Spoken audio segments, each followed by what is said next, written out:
మీ ఎలాంటి వ్యాపార ప్రకటనలకైనా వెంటనే మా ఛానల్ సంప్రదించండి. నమస్తే. ఈరోజు మన స్టూడియోలో ప్రముఖ ఆధ్యాత్మికవేత్త, ఆస్ట్రాలజర్, దత్తాత్రేయ గణపతి ఉపాసకులు మురళీధర్ శర్మ గారు ఉన్నారు. గురువుగారితో మాట్లాడేద్దాం. నమస్కారం గురుగారు. మహాదేవ శ్రీమాత్రి నమః. గురుగారు, నవంబర్ మాసం కన్యా రాశి వారికి విశేషంగా ఎలాంటి ఫలితాలు ఇవ్వబోతుంది? ఎలాంటి జాగ్రత్తలు ఈ నెల వీళ్ళు తీసుకుంటే బాగుంటుంది?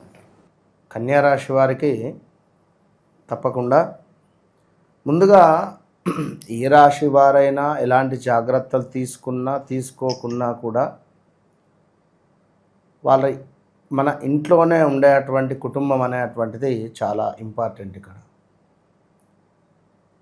మన కుటుంబంలో ఉండేటువంటి తండ్రి, తల్లి, సోదరి, సోదరుడు, లైక్ ఎవరైనా, భార్య, పిల్లలు, ఇందులోనే మనకు నవగ్రహాలు ఉన్నాయి. కనుక ఒక తండ్రితో ప్రేమగా మనం మాట్లాడడం ద్వారా సూర్యునికి సంబంధించిన ఎనర్జీని మనం తీసుకుంటాం. తల్లితో ప్రేమగా మాట్లాడడం ద్వారా చంద్రునికి సంబంధించిన ఎనర్జీని మనం తీసుకున్న వారమైతే, భార్యతో చక్కగా ఎలాంటి గొడవ లేకుండా అద్భుతంగా మాట్లాడడం ద్వారా శుక్రునికి సంబంధించిన, కుజునికి సంబంధించిన ఎనర్జీ తీసుకుంటాం. సోదరి సోదరులతో కూడా యాజ్ ఇట్ ఈస్ ఒక బుధుడు, ఒక కుజునికి సంబంధించిన ఎనర్జీని తీసుకుంటాం. మనకు ఉండేటువంటి అలవాట్లు, మత్తు పదార్థాలు, నాన్ వెజ్, ఇవి రాహుకేతువులకు అధిపతి. ఇవి ఎక్కువగా మనం తీసుకుంటే దీని ఎనర్జీని మనం తీసుకున్న వారమైతే, ఎక్కువగా మద్యం తాగుతూ ఉండడం ద్వారా మెదడు అనేటువంటిది మొద్దుమారిపోతుంది. ఓకే, దీనివల్ల ఏం జరుగుతుందంటే రాహు అధికంగా మనపై ప్రభావితం చూపిస్తాడు.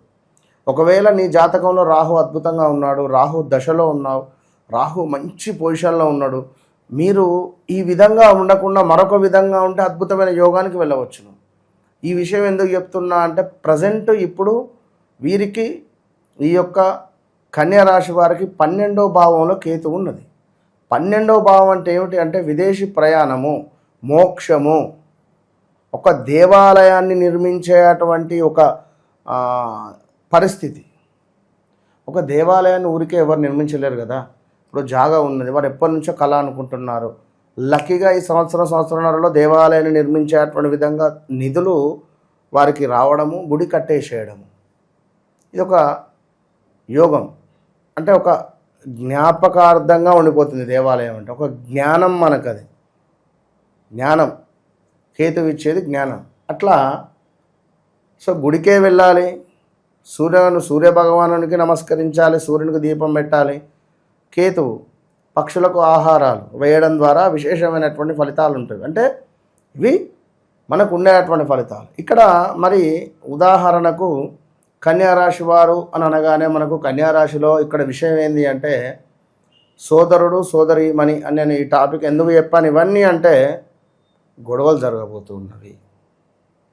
రాబోయే రోజులలో 15వ తారీఖు నుండి సుమారుగా మనకు పొత్తుల వ్యాపారస్తులు ఎవరైతే ఉన్నారో విడిపోయే ఛాన్సెస్ ఉన్నవి, గొడవలు ఏర్పడతవి, ఇన్ని జరిగేటువంటి సూచనలు ఉన్నవి.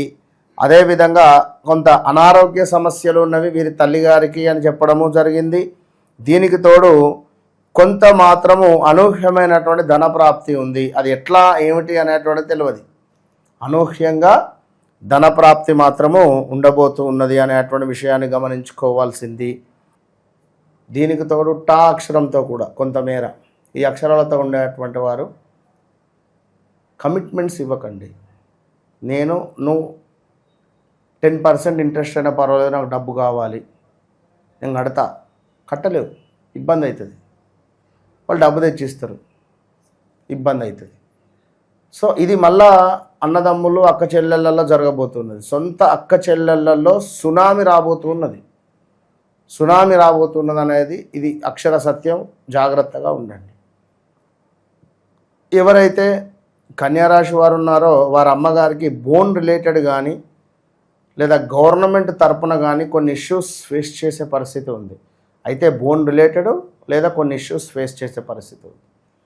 ఇక మరీ ముఖ్యంగా రావాల్సినటువంటి డబ్బు ఉంది, మాకు రావటం లేదు అని అనుకునేటువంటి వారికి ఖచ్చితంగా నవంబర్ నెలలో డబ్బు వస్తుంది పక్క. ఎవరైతే కొన్ని రోజులు అవుతుంది, కొన్ని సంవత్సరాలు అవుతుంది, మా డబ్బు తీసుకున్నారు మాకు తిరిగి ఇవ్వటం లేదు అనుకునేటువంటి వారికి ఇది సరైన సమయం. ఇక అన్నిటికంటే ముఖ్యంగా ఒక కథ ఒక నిర్మాత దగ్గరికి పోతుంది అనుకున్నా, ఒక హీరో దగ్గరికి పోవాలి అనుకున్నా, లేదా ఏమైనా ఓకే చెయ్యాలి అనుకున్నా, మంచి కథ రాయాలి అనుకున్నా, ఇది సరైన సమయం. ఇలాంటి సందర్భాలలో పా అక్షరంతో ఉండేటువంటి కథలు రాసేవారు కానీ, లైక్ మ్యూజిక్ డైరెక్టర్స్ కానీ, లేదా ఇంకా ఎవరైనా పా అక్షరంతో ఉండేటువంటి వారికి చాలా అద్భుతమైనటువంటి ఒక గొప్ప సందర్భము వీరు చూడబోతున్నారు. పా అక్షరం టా అక్షరం ఈ నవంబర్ నెలలో మంచి గిఫ్ట్లు కానీ ఇలాంటివి ఉన్నవి. ఏది గోచార రీత్యా పాక్షరం. ఇదేంది గురువుగారు పాక్షరం అంటే మరి పవన్ కళ్యాణ్ ఉన్నాడు కదా అని కూడా అనిపిస్తుంది ఎవరికన్నా. అంటే పాక్షరం పదే సార్లు అంటే సినీ ఇండస్ట్రీలో చెప్తున్న ఉదాహరణకు, రాజకీయంగా చూసుకున్నా మరి అతని అంటే మనకు ఇమాజినేషన్ అట్లా వస్తుంది. ఇంకా చాలామంది ఉన్నారు కానీ చెప్తున్నా, I'm also Pawan Kalyan fan కనుక చెప్తున్నా ఉన్న విషయం. సో ఇంకను విషయం ఏమిటి అంటే, ఎవరైనా కానివ్వండి ఈ నవంబర్ నెలలో ఏదో ఒక న్యూస్ బయటికి వస్తుంది. ఏదో ఒక న్యూస్ మాత్రం 100% బయటికి వస్తుంది వారికి సంబంధించింది, సినీ ఇండస్ట్రీ, రాజకీయం. ఇక మరీ ముఖ్యంగా చూసుకున్నట్టయితే కొందరికి మానసిక ఉల్లాసం ఉంటుంది, మానసిక సంతోషం ఉంటుంది. మరి వారి జన్మనామం ప్రకారంగా ఏ భరణీ నక్షత్రమో, లేదా శతభిష నక్షత్రమో, లేదా ఆరుద్ర నక్షత్రమో, పునర్వసు నక్షత్రం అయితే మనం ఏం చేయలేం. అప్పుడు మనం ఏం చేయాలి, వారి వ్యక్తిగత చార్ట్ను మనం చూడాలి. చెక్ చేస్తే వారికి తెలుస్తుంది, ఆహా పరిస్థితి ఇదా, ఓకే అని చెప్పి. కానీ ఒక విషయం చెప్తున్నాను, చాలా జాగ్రత్త. పాక్షరంతో పేరు కలిగినటువంటి వారు, ఆడవారు కానీ మగవారు కానీ జాగ్రత్తగా ఉండండి. ఆల్రెడీ ఒకవేళ భార్యది పాక్షరం అయితే భర్తకు మీపై డౌట్ స్టార్ట్ అయ్యింది, లేదా మీ భర్తదే పాక్షరం అయితే భార్యకు మీపై డౌట్ స్టార్ట్ అయ్యింది. ఏమిటి కొత్తగా ప్రవర్తిస్తుంది, అంత కొత్తగా ఉంది, వేరే ఎవరైనా మాట్లాడుతున్నారా అనే డౌట్ కానీ, చెక్ చేయడం కానీ, మీ ఫోన్స్ కానీ, లేదా మిమ్మల్ని అబ్జర్వ్ చేయడం కానీ ఇలాంటివి ఉన్నవి. ఒకవేళ వివాహం జరిగినటువంటి వారి పరిస్థితి ఇది.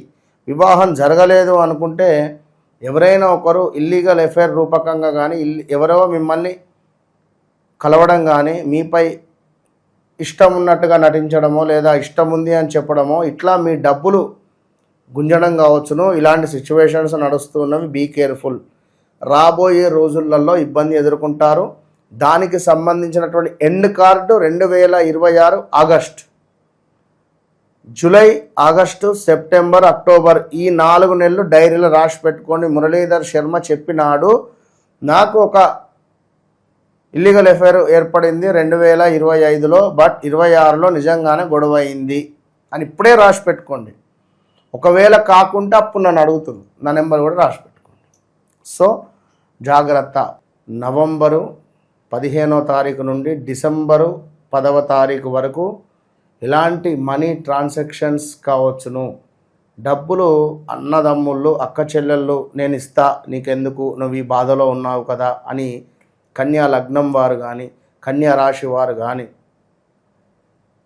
సహాయ సహకారాలు కానీ, ఏమైనా మనకు ఇప్పుడు రాజకీయ నాయకులు ఇస్తారు ఏంది వాగ్దానాలు ఓట్లకు ముందు, నీకెందుకు నేనున్నా, నేను చేస్తా పోరా బాయ్, ఇదేంది అదేందని చెప్పి అంటుంటారు రాజకీయ నాయకులు. తీరా గెలిచిన తర్వాత ఏం చేయలేరు కనుక, అంటే కొందరు చేస్తారు కొందరు చేయరు, చెప్పలేము అది. కనుక ఇప్పుడు పా అక్షరంతో ఉండేటువంటి వారు అదేవిధంగా జాగ్రత్తగా ఉండాలి. ఇక మరొక విషయం ఏమిటి అంటే, విందు వినోదాలకు అధికంగా వెళ్ళాల్సి వస్తుంది.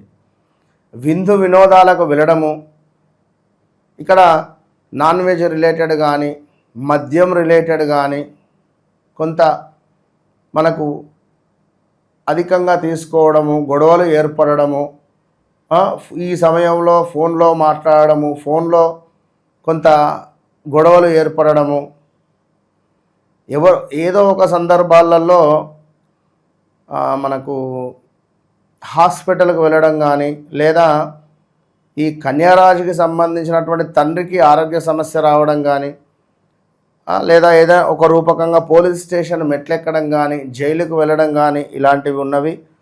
ఏదో ఒక వస్తువు కొనుగోలు చేసేటువంటి యోగము నవంబర్లో ఏర్పడబోతున్నది. అది కారు కానీ, బంగారం కానీ, 2 వీలర్ కానీ ఇలాంటివి ఉన్నవి. కనుక కన్యారాశి వారు మరొక మాట, మీ దగ్గర వ్యక్తికి ఆరోగ్య సమస్యలు వచ్చే పరిస్థితి ఉంటుంది. మీరు పనిచేసే చోట కావచ్చును, లేదా మీ దగ్గరగా ఉండేటువంటి వ్యక్తులకు కొంత ఆరోగ్య సమస్యలో లేదా ఏదో ఒక ఇబ్బందిలో మీరు దానికి సహాయం చేయడం కావచ్చును, ఇలాంటివి కొంత ఏర్పడబోతూ ఉన్నది అనేటువంటి విషయాన్ని మనము గమనించుకోండి. మొత్తం మీద కన్యారాశి వారికి ఉద్యోగ ప్రయత్నము అద్భుతంగా ముందుకు వెళ్ళబోతూ ఉన్నది. వ్యాపార ప్రయత్నము అద్భుతంగా ముందుకు వెళ్ళబోతూ ఉన్నది. చాలా వివాహం కాని వారికి తండ్రి లేని సంబంధం రావడం, సెట్ అవ్వడము ఉన్నది. కొంతమేర కన్యారాశి తండ్రికి మాత్రం హెల్త్ రిలేటెడ్ ఇష్యూస్ వస్తుంది. అది కిడ్నీ రిలేటెడా, లేదా మనకు ఏదైనా అంటే స్టమక్ రిలేటెడ్ ఏదో ఒక ఇష్యూస్తో తండ్రి బాధపడేటువంటి దాఖలాలు ఇలాంటివి ఉన్నవి. కనుక ఓవరాల్గా కన్యారాశి వారు వారి వ్యక్తిగత జాతకంలో మరి నా లగ్నం ఏమిటి, మరి నా చార్ట్ ఏంటిది, D1 to D12 చార్ట్స్, ఇది ఉద్యోగము, వ్యాపారము. D2 ఏమిటి అంటే మనకు ధనాన్ని ధన రేఖను తెలియబరుస్తుంది. D7 ఏమిటి అంటే జీవితంలో మనకు వచ్చేటువంటి భాగస్వామి ఎటువైపు నుండి వస్తుంది ఏమిటి అనేటువంటిది. D8 ఏమిటి అంటే పోయిన వస్తువులు, ఆకస్మిక ధనము, కొన్ని రహస్య విషయాలు, ఇవి బయటపడతాయా పడవా, ఎప్పుడు బయటపడతాయి, ఎన్ని రోజుల వరకు, ఈ విషయాలు.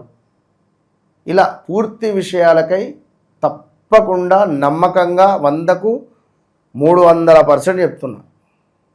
కన్సల్ట్ కండి. మీ జీవితం మీ రోజు చూసుకునేటువంటి అద్దంలా చూపిస్తాము. All the best. అంతే. గురుగారు, విశేషంగా ఈ రాశి వాళ్ళందరికీ కూడా గోచార పరంగా ఓవరాల్గా ఏదన్నా కామన్ రెమెడీ ఒకటి ఉండే తెలియజేయండి గురుగారు. తప్పకుండా కన్యా రాశి వారు ఖచ్చితంగా నవంబర్ నెలలో అత్యంత అద్భుతంగా మీకు ఉండాలి అని అనుకుంటే మాత్రము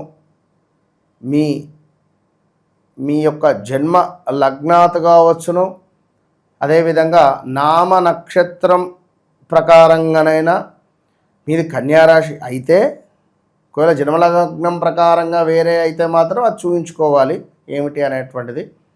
అప్పుడు దానికి సంబంధించిన రెమెడీ ఉంటుంది. సో ఓవరాల్గా ఈ కన్యారాశి జాతకులు ఇట్టి 2025 నవంబర్ నెలలో మంచి ఫలితం వీరు పొందాలి అని అనుకున్నట్టయితే శుక్రవారము దుర్గా అమ్మవారికి 18 నిమ్మకాయలతో దీపారాధన చేస్తే అద్భుతమైన ఫలితం ఉంటుంది. 9 నిమ్మకాయలను తీసుకొని కట్ చేయాలి, ఆ గుజ్జును తీయాలి, రివర్స్ అనాలి, చక్కగా ప్లేట్లో పెట్టాలి, ముట్టియాలి. దీంతో పాటుగా ప్రతిరోజు విష్ణుమూర్తికి పాటలు అంటే ఎంతో ప్రీతి కనుక ఏదో ఒక పాట, 1-2 లైన్లు మంచి, అంటే నా గొంతు బాగాలేదు, నాకు బొంగురు గొంతు, లేదా నాకు స్వరం రాదు, మీకు ఇక్కడ ఎవరు అవార్డ్స్ ఇచ్చేది లేదు. ఇక్కడ అటు స్వామి ఇటు మీరు, అంతే. మీరు సమర్పించండి ఒక పాటను అక్కడ, ఏదో ఒకటి, అంటే సినిమా పాట కాదు పోయి పాడడు, ఏదో ఒక పాట మంచి ప్రైవేట్ మన స్వామికి సంబంధించినవి చాలా ఉంటవి, యూట్యూబ్లో కొడితే వస్తవి. అన్నమయ్య సినిమా కావచ్చును, శ్రీరామదాస్ కావచ్చును, ఎన్నో ఉన్నవి. అందులో మీకు నచ్చినటువంటిది ఒక పాట, స్వామిని చూస్తూ మురిసిపోతూ అక్కడ నిజంగానే ఉన్నట్టుగా భావన చేస్తూ, అక్కడ నిజంగా ఉంటే నిజంగా ఎట్లా పాడతారు ఆ విధంగా పాడండి, సూపర్ ఉంటుంది. ఓవరాల్గా ఈ రాశి వాళ్ళందరికీ నవంబర్ మాసం ఏ విధంగా ఉండబోతుంది, ఎలాంటి జాగ్రత్తలు తీసుకోవాలి, చాలా బాగా గురించి. ధన్యవాదాలు.